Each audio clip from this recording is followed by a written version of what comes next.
چوری کر رہے تھے اور روزانہ چوریاں. اور ہمارے یہاں بھی بکری بھی چوری ہوئی. اب مجھے لگ رہا ہے انہوں نے پی گئے. یہ 2 بکری کے بچے چوری ہوئے یہاں سے. جنریٹر کی بیٹری چوری ہوئی ہے. تو اب تو ہمیں لگا کہ بھائی یہ سارا کام یہی اور ہر جگہ سے کر رہے ہیں. آپ کو پتا ہے چرسی دنیا میں ہر جگہ ہوتے ہیں. ہیروئن چی الحمدللہ دنیا میں ہر جگہ. ابھی ہمارے ہاں یہ ہوا ہے کہ پرسوں رات کو 2:30-3 بجے کھٹ پٹ کی آواز آئی گارڈز کو. یہ باہر نکلے تو 3-4 چرسی بجلی کے کھمبے پہ چڑھے ہوئے ہیں. چرسی نہیں, ہیروئن چی تھے. اور 2-4 ریکی کر رہے ہیں کیونکہ دیکھ تو نہیں رہا. ایک کے پاس گدا گاڑی.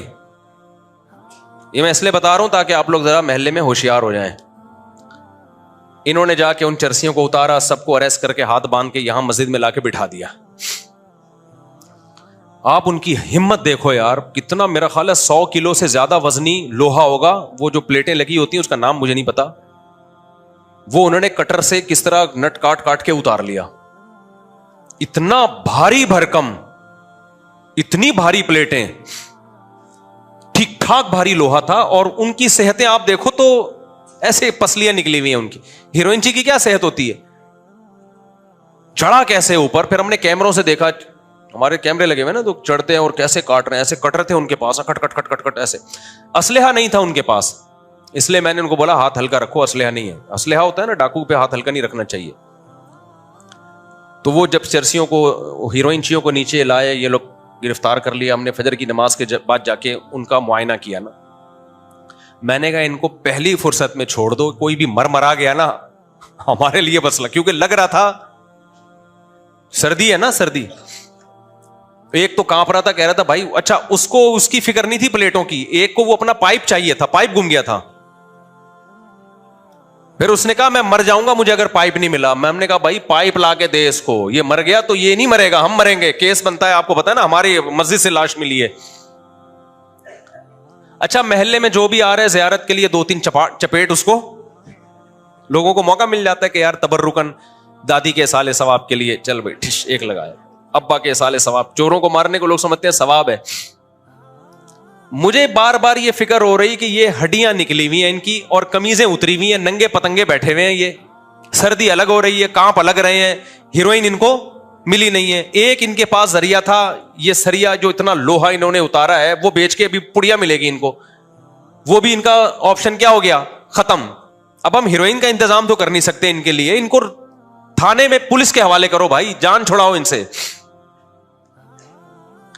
تو پولیس کو جب فون کیا نا, پولیس نے بولا بھائی یہ ٹینشن بولو خود پالو یار, ہم نہیں لے کے جا رہے. ان کو خود اپنا ڈر ہوتا ہے یار ان کو, کیونکہ پولیس جب ان کو لے کے جاتی ہے تو پولیس کے ذمے ہوتا ہے ان کو ہیروئن پلانا.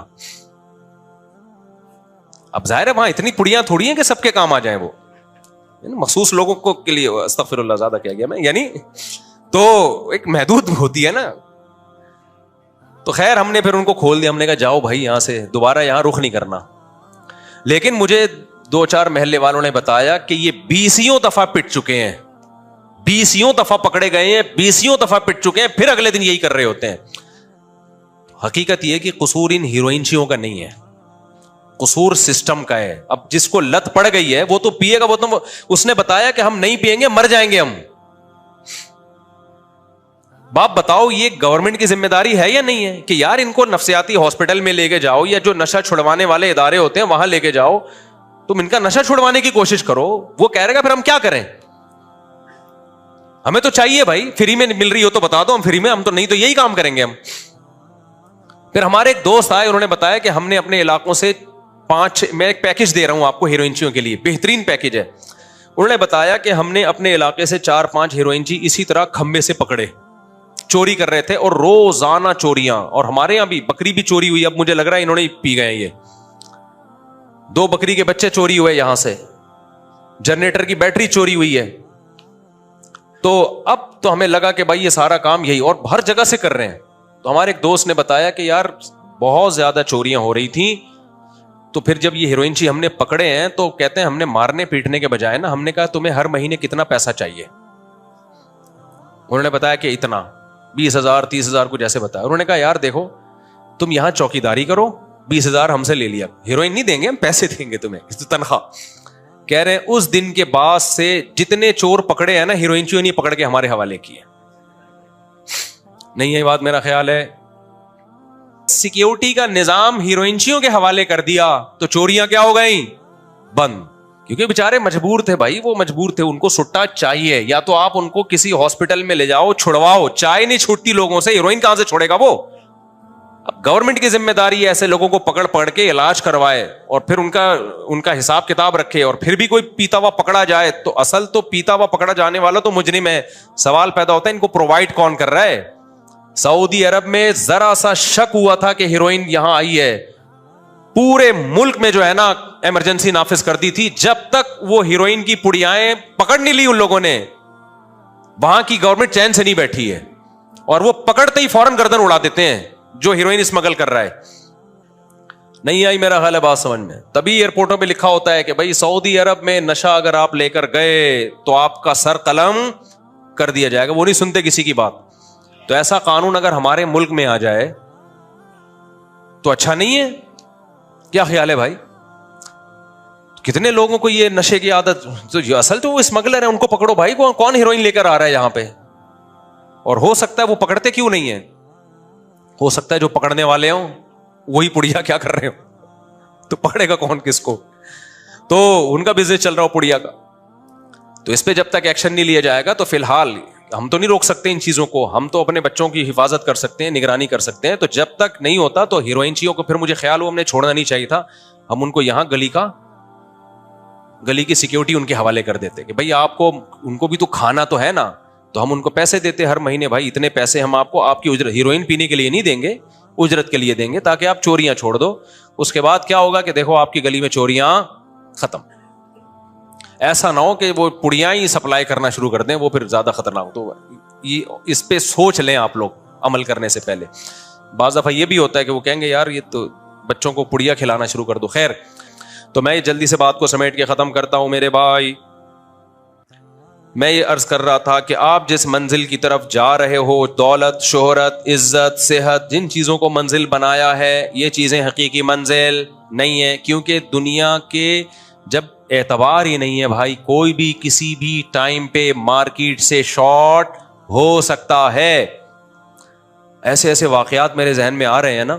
ہمارے ایک دوست محلے میں کسی کا انتقال ہوا تو وہ بڑے لمبے آدمی تھے. جب قبر بنائی ہے نا تو ان کو کہا کہ آپ بھی میت کے قد کے ہی ہیں, آپ ذرا اس میں لیٹ کے دیکھیں کہ پورے آ رہے ہیں کہ نہیں آ رہے. صحت مند جوان آدمی تھے, وہ لیٹ گئے.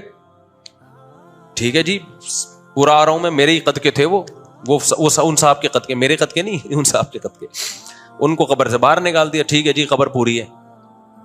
اللہ کی قدرت, وہ بڑے مضبوط دل کے, ایسا نہیں کہ آپ سمجھے قبر میں لیٹنے سے ڈر گئے, وہ ایسا کچھ نہیں ہے, میں جانتا تھا ان کو. اللہ کی قدرت یہ ہوئی کہ جو میت تھی نا اس کو کہیں گاؤں والوں نے کہا بھائی ہمارے یہاں بھیج دو, ہم اس کو دفناتے. ہم کراچی میں دفنا ہی نہیں رہے. وہ میت کا وہاں دفن ہونا کینسل, وہ قبر خالی رہ گئی. میت کو لے گئے کہیں گاؤں میں اور ان کو ہارٹ اٹیک ہوا ہے, ان کی انتقال ہوا, اور سچی مچی میں وہ اس قبر میں بولو دفن ہوئے. کیا وہ تصور کر سکتے تھے جب اس قبر میں لیٹ رہے تھے کہ میں نے ہی یہاں آنا ہے؟ لیکن آپ کو میں ایک بات بتا دوں, ان چیزوں کی وجہ سے وہم کا شکار نہ ہو. اگر کہیں قبر میں لیٹنا پڑ جائے تو کوئی کچھ بھی اس سے مرتا نہیں ہے انسان. کیونکہ جن کا ایمان کمزور ہوتا ہے نا, وہ کہتے ہیں اصل میں وہ اسی چکر میں مرے ہیں کیونکہ قبر میں لیٹ کے چیک کر رہے تھے. تو یہ بدشگونی اسلام میں جائز. جس نے نہیں مرنا ہوتا وہ روزانہ قبروں میں ڈھکن ڈھک کے بھی سوئے گا نا, نہیں مرے گا وہ. یہ جو جادوگر چلے کاٹ رہے ہوتے ہیں قبروں میں بیٹھ کے تو کاٹ رہے ہوتے ہیں. لیکن بس اللہ نے بتا دیا بھائی, تو یہ سمجھ رہا تھا تو نے یہاں آنا ہی نہیں ہے ابھی, لیکن یہ قبر کس کے لیے ہے تو اچھی طرح ناپ کے دیکھ لے, کل تو نے ہی یہاں آنا ہے.